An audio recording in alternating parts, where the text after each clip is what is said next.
दोस्तों, क्या हाल है आप लोगों के। तो ये हाई कोर्ट एआरओ का जो अगला मैंने जो क्वेश्चन बनाए हैं वो आपके सामने है। इसमें मैंने थोड़ा सा क्या है कि एक एडिशनल चीज़ें ऐड करी हैं, क्योंकि लास्ट टाइम थोड़ा बहुत ऐसे क्वेश्चन पूछे गए थे। प्लस इसमें जो पॉलिटी वाला सेक्शन है, जो क्योंकि जो पॉलिटी वाला सेक्शन लगभग सभी ने पढ़ा है या सभी को आता है, इसीलिए मैं ज़्यादा फोकस अभी नहीं कर रहा हूँ उसको।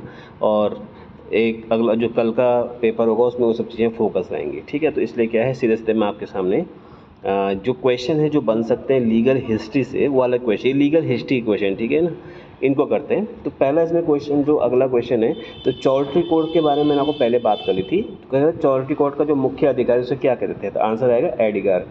एडिगार कहते थे, ADIGR, एडिगार।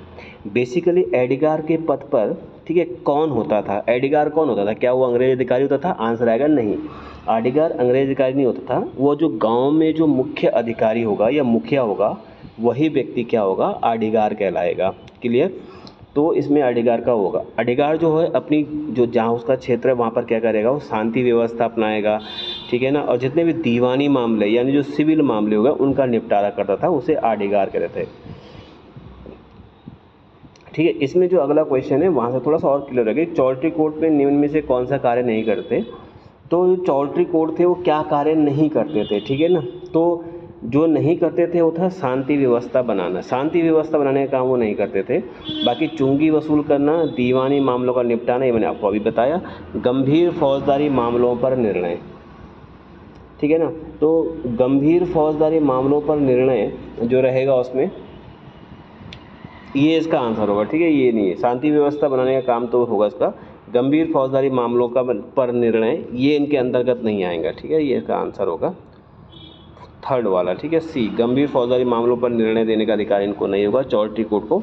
बाकी ये सारे काम करेंगे। तो आपको ये समझ में आ रहा है कि चौल्ट्री कोर्ट को ज़्यादा बड़ा कोर्ट नहीं था, लेकिन बहुत पावरफुल था शुरुआत में।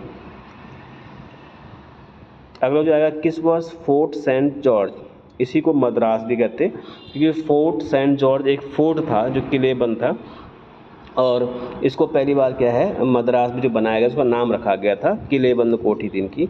तो उसने कहा कि किस वर्ष फोर्ट सेंट जॉर्ज मद्रास स्थित एजेंट के पद को सब परिषद राज्यपाल का नाम पीछे में बताया, गवर्नर जनरल इन काउंसिल में परिवर्तित कर दिया गया, और उसे यानी एजेंट को प्रेसिडेंट कहा गया, ठीक है। ये किस वर्ष हुआ था, तो आंसर आएगा 1661 में, 1661 इसका आंसर आएगा। इसका मतलब क्या है कि देखो, अब हम जो क्वेश्चन आंसर बना रहे हैं वो 1661 तक पहुंच चुके हैं, यानी अगले 100 साल के अंदर जो 1773 का रेगुलेटिंग एक्ट है वो भी आपके सामने आ जाएगा। क्लियर। आगे बढ़ते हैं। मद्रास फैक्ट्री को प्रेसिडेंट टाउन में किस वर्ष बदला गया, तो ये सीधे सीधे डायरेक्ट क्वेश्चन है, और ऐसे में आपको इसका बेनिफिट मिलेगा, ठीक है। तो मद्रास फैक्ट्री को प्रेसिडेंट टाउन में किस वर्ष बदला गया, तो इसके जो बेसिकली आंसर आएगा वो आएगा 1666 में, ठीक है ना। प्रेसिडेंट टाउन में किस वर्ष बदला गया, क्योंकि देखो आपको पता है यहाँ बार बार आप मद्रास देखोगे, इन क्वेश्चन में मद्रास को काफ़ी फोकस किया गया है। तो मद्रास को लेके जो, क्योंकि सब ज़्यादा चीज़ें उन्होंने वहीं पर कही थी ब्रिटिशर्स ने। तो मद्रास फैक्ट्री को प्रेसिडेंट टाउन में किस वर्ष परिवर्तित किया गया, तो आंसर आएगा 1666 में इसको चेंज किया गया था। अगला क्वेश्चन है, किस मामले में यह पहली बार अनुभव किया गया कि न्याय प्रशासन में विधि से अनभिज्ञ, यानी आप जब जज कर रहे हो किस चीज़ को, तो विधि से अनभिज्ञ अनुभवहीन व्यक्तियों का होना घातक है। मतलब एक ऐसी कौन सी घटना हुई थी जब ये समझ में आया कि भाई अगर किसी को लॉ का नॉलेज नहीं है, लॉ के बारे में कुछ नहीं जानता, ऐसे व्यक्ति का अगर अपॉइंटमेंट करोगे तो निश्चित है प्रॉब्लम होगी इसमें, ठीक है। तो आंसर इसका जो आएगा वो आंसर आएगा एसेंटिया डेविस मामला। एसेंटिया डेविस मामले के बारे में ज़्यादा ऐसा कुछ नहीं है उसमें, लेकिन एसेंटिया डेविस मामला अगर देखो पूरा केस बताना शुरू करूँगा तो थोड़ा सा दिक्कत हो सकती है, ठीक है। दिक्कत क्या होगी, समय जाएगा आपको, और कुछ नहीं होगा इसमें, ठीक है। क्लियर। तो जो प्रेसिडेंट टाउन है उसके हिसाब से ये एसेंटिया डेविस मामला, इसके बारे में एसेंटिया डेविस मामले में ऐसा थोड़ा सा खास ये है कि वो क्या है, एक आंग्ल भारतीय जो इतिहास था उससे जुड़ा हुआ है। तो जो डेविस था उस पे, जो ये एसेंटिया डेविस, उस पर आरोप था कि उसने अपनी नौकरानी की हत्या कर दी है। और सबसे पहले इस मामले को क्या किया गया, मद्रास जो स्थित कंपनी के एजेंट के समक्ष रखा गया कि भाई इसने ऐसे कर दिया। लेकिन इस जो ये मामला था, इसमें क्या एजेंट के जो अधिकार क्षेत्र के बारे में, मतलब जो एजेंट वहाँ पर रखा गया था उसको अपने अधिकारों के बारे में पूरी जानकारी थी नहीं, कुछ भी उसे पता नहीं था। इसलिए फाइनली वो लंदन भेज दिया गया कोर्ट में। और कोर्ट में जब लंदन में भेज दिया गया तो वहाँ उन लोगों को उस चीज़ को लेकर बहुत ज़्यादा समस्या सामने आई, और ये जो क्वेश्चन लिखा है ये मामला सामने आया।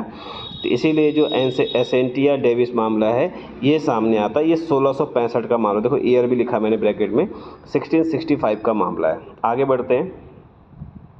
अच्छा, मैं आपको एक चीज़ और बताता है इसमें, जो ये प्रेसिडेंट टाउन हमने लिखा है यहाँ पर, ठीक है, जो प्रेसिडेंट टाउन, इसी को क्या कहते हैं, महानगर भी कहते हैं, ठीक है, क्या कहते हैं, महानगर भी कहते हैं। आप अगर नगर निगम वगैरह पढ़ते हो तो महानगर वही होता है, महानगर पालिका, उसी को प्रेसिडेंट टाउन कहा जाता है। हो सकता है, देखो मैंने क्वेश्चन तो नहीं लिखा लेकिन याद आ गया तो मैंने बता दूँ कि प्रेसिडेंट टाउन का बेसिक मतलब होता है महानगर, ठीक है। तो ये एसेंटिया डेविस मामला 1665 आप लोग याद रखना। अगला इसमें किसने एक सेकेंड,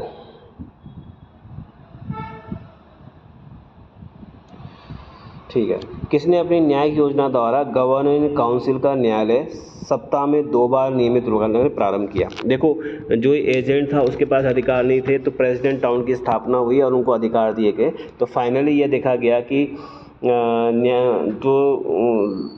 जो कोर्ट है, यानी जो वहाँ पर क्या कोर्ट काम कर रही है, वो कम से कम 2 दिन यानी सप्ताह में 2 बार तो नियमित रूप से क्या करे, कोर्ट को लगाए, जिससे क्या है लोगों को क्या है थोड़ा सा अधिकार मिल सके। तो इसका जो आंसर आएगा, तो उसमें मैंने ऑप्शन ज़्यादा दिए नहीं, इसमें स्टेंसेम मास्टर का नाम आएगा, इसमें देखो निशान भी लग गया। स्टेंसेम मास्टर ने क्या किया था, अच्छा स्टेंसेम मास्टर ने किया कब था, 1677 में स्थिति हुई थी। कब हुआ था, 1677 में ये सिचुएशन आई थी कि उन्होंने कहा कि ये मद्रास प्रेसिडेंसी का गवर्नर था, ठीक है, इसको मद्रास प्रेसिडेंसी का गवर्नर नियुक्त किया गया था। और इसने केवल 4 साल तक यहाँ पर क्या एज अ गवर्नर काम किया था। और उसने जो 1666 में स्थापित थी गवर्नर जनरल काउंसिल, जो ढंग से काम नहीं कर रही थी, उसने क्या 1678 में ये व्यवस्था बनाई। देखो मैं आपको फिर से क्लियर कर देता हूँ यहाँ पर, ठीक है ना, जो ये स्टेंसेम मास्टर था, ठीक है ना, इसकी जो है इसने क्या किया था, स्टेंसेम मास्टर, ये क्या स्टेंसेम मास्टर 1677 में क्या बना था, मद्रास प्रेसिडेंसी का गवर्नर बनाया गया। और 1678 में इसने ये नियम बनाया था। तो जो स्टेंसेम मास्टर था ये केवल 4 साल के लिए मद्रास प्रेसिडेंसी का गवर्नर नियुक्त किया था। इसने 4 साल में इतना कमाल कर दिया, तो उसके बारे में यहाँ पेपर में क्वेश्चन आता है, ठीक है ना। इसलिए आपको 2 चीज़ें याद रखनी कि 1678 में उसने क्या किया था, न्यायालय सप्ताह में 2 बार लगे ऐसा प्रावधान किया था, 1677 में आया था। दूसरी बात, जो 1666 यानी 1677 से 10 साल पहले 1666 में जो गवर्नर जनरल काउंसिल की जो नियुक्ति हुई थी, ठीक है, वो ढंग से काम नहीं कर पाए। जो हमने पीछे क्या है केस पढ़ा था, एसेंटिया डेविस मामला पढ़ा था, वो ढंग से काम नहीं कर पाया, जहाँ पर एजेंट की नियुक्ति की गई थी। इसलिए उसी को देखते हुए आपको क्वेश्चन को याद रखना है। क्लियर। अब हम आगे बढ़ते हैं। दूसरा क्वेश्चन, गवर्नर जनरल काउंसिल को कोर्ट ना रहकर क्या कहा जाने लगा, तो आंसर आएगा हाई कोर्ट ऑफ जुडिकेचर कहा जाने लगा। तो ये भी काफ़ी इंपॉर्टेंट है, हाई कोर्ट ऑफ जुडिकेचर कहा जाने लगा, JUDICATUR जुडिकेचर कहा जाने लगा गवर्नर जनरल काउंसिल को।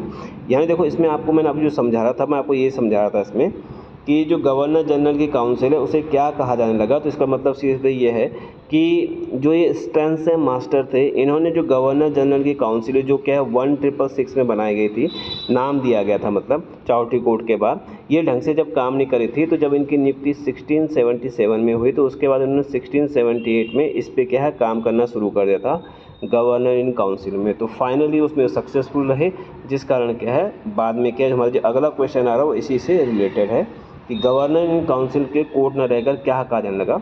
तो गवर्नर इन काउंसिल के कोर्ट को ही बाद में हाई कोर्ट ऑफ जुडिकेचर कहा गया। बस ये आपका क्वेश्चन है, बस आपको यही याद रखना, पेपर में यही आपके आएगा, ठीक है ना। इसमें तो इंग्लिश लॉ बेसिस भी कहा गया, यानी जो ये हाई कोर्ट ऑफ जुडिकेचर था ये टोटली ब्रिटिश के लॉ पर काम करता था, अब देखो इसमें थोड़ा सा मैंने आपको क्या किया है, इसमें देखो चौधरी कोर्ट के बारे में एक ड्राफ्टिंग की है छोटी सी, जिससे में भी आपको थोड़ा सा समझ में आ जाए। ठीक है, बहुत ध्यान से देखना है इसमें। चौधरी कोर्ट में अब देखो गवर्नर जनरल काउंसिल में उसने चेंज किया, हाई कोर्ट ज्यूडिकेचर के रूप में नियुक्त किया। अब क्या कर रहा हूँ, चौधरी कोर्ट जो था, जो शुरुआत में हम जो पिछली 2 बार से हम पढ़ रहे हैं, में भी क्या है रीऑर्गेनाइज किया गया, पुनर्गठन किया गया। तो इसमें जो डैश करके भारतीय ग्राम प्रमुख के स्थान पर अंग्रेज कर्मचारी की नियुक्ति की गई। यानी चौधरी कोर्ट में मैं आपको पीछे बता रहा हूँ, जो पहला क्वेश्चन बोला था, तो वहाँ पर क्या होता है, बेसिकली भारतीय लोगों को नियुक्त किया जाता है, उसमें जो ग्राम का प्रधान होगा, तो भारतीय ग्राम प्रमुख के स्थान पर अंग्रेज कर्मचारियों की नियुक्ति की गई चौधरी कोर्ट में। अच्छा, इसमें जो चौधरी कोर्ट था उसका अधिकार क्षेत्र क्या था, 50 पगोडा मूल्य तक के मामले निपटाने का अधिकार था चौधरी कोर्ट को। एक पगोडा जो होता है, पगोडा का होता है सोने का सिक्का होता था उस समय, एक पगोडा 3 रुपया के बराबर था उस समय। ठीक है ना। अब इसको आप आज के हिसाब से कैलकुलेट मत करना, क्योंकि उस समय जो गोल्ड था वो बहुत प्योर था, कई सारी बातें उसमें आएंगी। ठीक है, यहाँ तक आपको समझ में आ गया होगा। अब इसमें आगे देखो, जो 50 यानी जो चौधरी कोर्ट था वो 50 पैगोडा मूल्य के मामले का निपटाने का अधिकार उसको था। अब अगर आप चौधरी कोर्ट ने कोई डिसीजन दिया तो उसको अपील कहाँ करेगा, तो अपील कहाँ करेगा, हाई कोर्ट ऑफ जुडिकेचर, जो हमने पीछे पढ़ा भी, देखो एक क्वेश्चन पहले पढ़ा ना हमने कि गवर्नर जनरल काउंसिल को क्या कहा गया, हाई कोर्ट ऑफ जुडिकेचर, तो यहाँ पर वो अपील करेगा। ठीक है ना। यहाँ पर मैंने लिखा है नॉट एप्लीकेबल ओरिजिनल जुरिडिक्शन। तो ये ओरिजिनल जुरिडिक्शन क्या होता है, तो बेसिकली जो हमारे देश का सुप्रीम कोर्ट होता है या हाई कोर्ट होता है, उनके बाद 3 प्रकार के क्या है, जुरिडिक्शन होते हैं। एक क्या होता है, ओरिजिनल जुरिडिक्शन होता है। ओरिजिनल जुरिडिक्शन का जो बेसिक मीनिंग होता है वो उसको हिंदी में कहते हैं मौलिक अधिकार था, यानी फंडामेंटल राइट्स को लेके जो सुप्रीम कोर्ट हाई कोर्ट के अधिकार होते हैं उनके बारे में हम बात करते हैं। ठीक है ना। और भी इसमें चीज़ें शामिल होती हैं, अगर हम जब सुप्रीम कोर्ट हाई कोर्ट के कुछ क्वेश्चन आंसर पढ़ेंगे तो वहाँ पर ही आएगा। दूसरा इसमें कॉन्स्टिट्यूशनल जुरिडिक्शन होता है। ठीक है ना, कॉन्स्टिट्यूशनल होता है। एक होता है इसमें ओरिजिनल जुरिडिक्शन, कॉन्स्टिट्यूशनल जुरिडिक्शन, एक क्या होता है इसमें एपिलेट जुरिडिक्शन होता है, यानी केवल आप अपील कर सकते हो किन किन मामलों में। तो 3 प्रकार के जुरिडिक्शन पाए जाते हैं। तो उस समय भी क्या है, इस प्रकार के जुरिडिक्शन की बात चल रही थी कि हाई कोर्ट ऑफ जुरिडिक्शन में not applicable, high court of jurisdiction कहाँ एप्लीकेबल नहीं होता है, ओरिजिनल जुरिडिक्शन यानी मौलिक अधिकारता के क्षेत्र में उसको काउंट नहीं किया जाता। ठीक है ना। अब इसी जो आपका लीगल ग्रोसरी वाला सेक्शन है प्लस हिस्ट्री वाला सेक्शन, उसका एक क्वेश्चन है, बेनिफिट ऑफ क्लेर्जी किसे कहते हैं, CLERGY लिखा है। ठीक है, बेनिफिट ऑफ क्लेर्जी, CLERGY।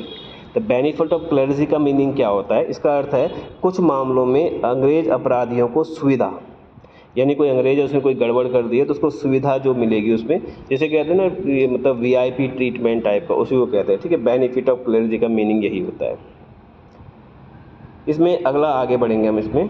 ठीक है, मद्रास की न्याय व्यवस्था के 3 चरण में महत्वपूर्ण कौन सा था, तो तीसरा चरण देखो, मद्रास की न्याय व्यवस्था का तीसरा चरण कब से कब तक आता है, 1686 से 1726 तक, 1686 से 1726 तक मद्रास की न्याय व्यवस्था का तीसरा चरण आता है। और तीसरे चरण का जो सबसे महत्वपूर्ण पॉइंट है वह है एडमिरल्टी कोर्ट, यानी सामुद्रिक न्यायालय के बारे में। ठीक है ना। अब जो ये एडमिरल्टी कोर्ट है इसकी स्थापना को बारे में आएगा। ठीक है, तो यहाँ मैंने आपको नीचे लिखा है, जो ये एडमिरल्टी कोर्ट की स्थापना 1683 के चार्टर एक्ट के तहत 10 जुलाई 1686 को मद्रास में हुई थी। तो अगर कभी डायरेक्ट ये क्वेश्चन आया कि जो एडमिरल्टी कोर्ट है इसकी स्थापना किस चार्टर के तहत की गई थी, 1683 के चार्टर से की गई थी और 10 जुलाई 1686 को की गई थी चार्टरी कोर्ट, ये एडमिरल्टी कोर्ट की स्थापना। एडमिरल्टी कोर्ट का संबंध किससे होता है, सामुद्रिक न्यायालय से होता है, क्योंकि जाता ही लोग क्या करते थे, समुद्रों में व्यापार करते, इसलिए वहाँ जुडिशरी चाहिए होती थी। होप सो आपको क्लियर हो रहा होगा, कोई डाउट हो तो पूछ लेना, और अगर आपको पसंद आ रहा हो तो प्लीज़ थोड़ा सा सब्सक्राइब ज़रूर कर लेना अगर आपको ठीक लगता है तो। ठीक है, आगे बढ़ते हैं इसमें।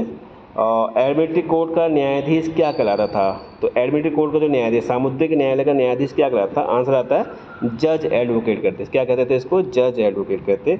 1686 में यहाँ एडवोकेट जनरल रजिस्ट्रार की रजिस्ट्रार मतलब 2 तरह के जो क्या है पोस्ट, ये पोस्ट रजिस्ट्रार के पद को यहाँ पर नियुक्त हो गई। रजिस्ट्रार क्या होता है, जो पंजीयक होता है, ठीक है, उसको रजिस्ट्रार कहते हैं। तो 1680 जो एडमिरल्टी कोर्ट की स्थापना कब हुई थी, 86 में हुई। 1 साल बाद क्या हो, यहाँ पर एडवोकेट जनरल और रजिस्ट्रार की स्थापना, रजिस्ट्रार जैसे पदों को क्या है यहाँ पर ऑरिजिनेट किया गया, यानी उनको अपॉइंट किया गया यहाँ पर। ठीक है ना, तो ये भी आपको ध्यान रखना है। आगे बढ़ते हैं इसमें।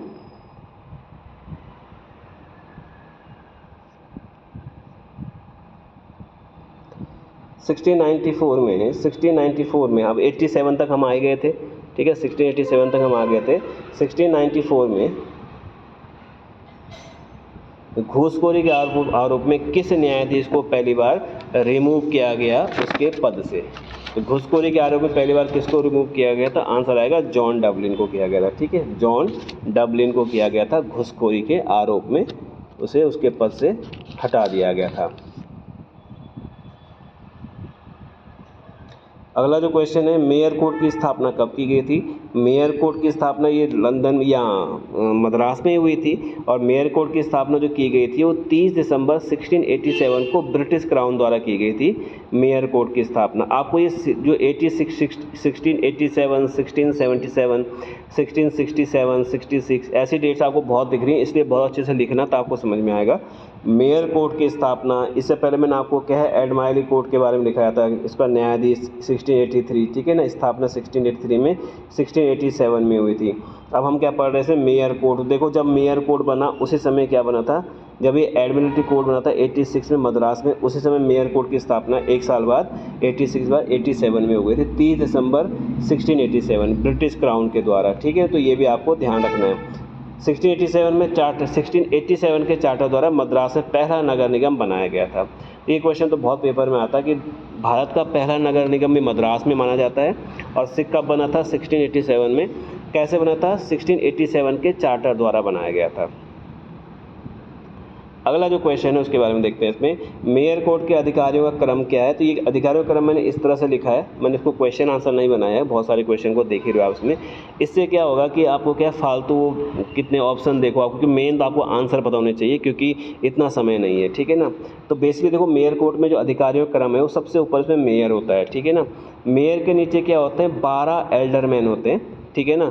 तो इसमें मैंने दोनों को एरो करके दिखा रखा ही है, ठीक है ना। तो मेयर और एल्डरमैन द्वारा मेयर का वार्षिक चुनाव, तो जो 12 एल्डरमैन होते हैं ना वो क्या करते हैं? मेयर का एनुअली चुनाव करते हैं, यानी जो मेयर के चुनाव होते थे वो एल्डरमैन करते थे, 12 एल्डरमैन द्वारा किया जाता है।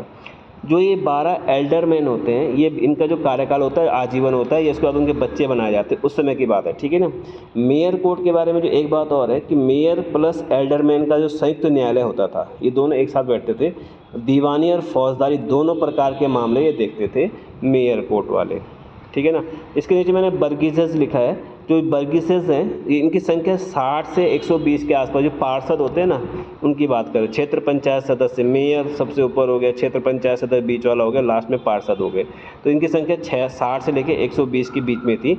यानी अगर इसमें क्या है क्वेश्चन अगर माना घूम के आ गया कि वर्तमान का पार्षद ब्रिटिश काल में क्या था, तो आप क्या कह सकते हो? बर्गिसेस कहते हो, बर्गेसेस, BERGESSES, बर्गिसेस कहेंगे इसको। मेयर कोर्ट में कम से कम एक कानून के ज्ञाता की नियुक्ति अनिवार्य रखी जाती थी, उसे क्या कहते थे? यानी क्योंकि मेयर कोर्ट में ऐसा व्यक्ति जरूर चाहिए, जैसे एल्डर्स होंगे इनको भी क्या नॉलेज होगी, मेयर को भी नॉलेज होगी, तो कानून के एक ज्ञाता की नियुक्ति अनिवार्य रखी जाती थी। क्या कहा जाता था? आंसर आएगा उसको कहा जाता था रिकॉर्डर कहा जाता था। उसको क्या कहा जाता? रिकॉर्डर। वो रिकॉर्ड रखेगा कि क्या क्या चीज़ें हैं कि नहीं। तो अब रिकॉर्डर आपको याद रखना है। लास्ट क्वेश्चन है दोस्तों, 1688 में मद्रास के मेयर कोर्ट का प्रथम रिकॉर्डर किसे बनाया गया था? तो आंसर आएगा जो प्रथम रिकॉर्डर बनाया गया था वो बनाया गया था सर बिक्स को बनाया गया था, ठीक है ना, सर बिक्स को बनाया गया था। एक आपको मैंने इसमें देखो सेंट जॉर्ज ये सब आंसर नहीं है, सर बिक्स का नाम आएगा इसमें। जज एडवोकेट के पद पर नियुक्त किया गया था इनको बाद में, मतलब कुछ टाइम बाद। इसके आगे जो क्वेश्चन हम पढ़ेंगे उसको हम अगले क्वेश्चन में देखें। देखिए आपको ठीक लग रहा है तो आप क्या है लाइक शेयर सब्सक्राइब जरूर करें, शेयर करना पक्का इसको दोस्तों के बीच अगर आपको ठीक लगता है। बाकी इससे आगे नेक्स्ट वीडियो में। जय हिंद, जय भारत, जय उत्तराखंड।